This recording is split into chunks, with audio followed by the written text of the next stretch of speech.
Minamassage ko si nanay. Kailangan, pag nagmassage kayo, lahat ng part sa gilid, sa daliri, pataas, yan, pataas, hanggang sa doon. Doon. Yan o, may tambok. Huwag nyo hayaang umakyat sa taas, ha? Huwag nyo hayaang umakyat sa taas. Kailangan hanggang talampakan lang. Kaya ito, tiyagaan nyo tuwing umaga, magmassage kayo.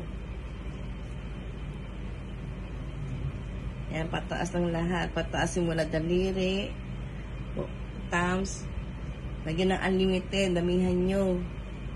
Tapos, lahat ng gilid. Massage nyo, pataas. Yan, hanggang dun.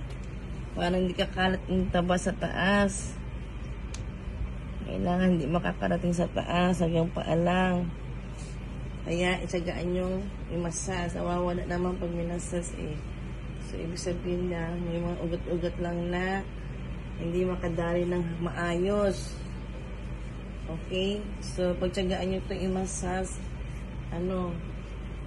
umaga, tanghali, gabi. Pag walang ginagawa, ugasin na siya. Pataas lang lahat, taas direksyon. Yan, tapos lagyan nyo ng unlimited. Yung paa.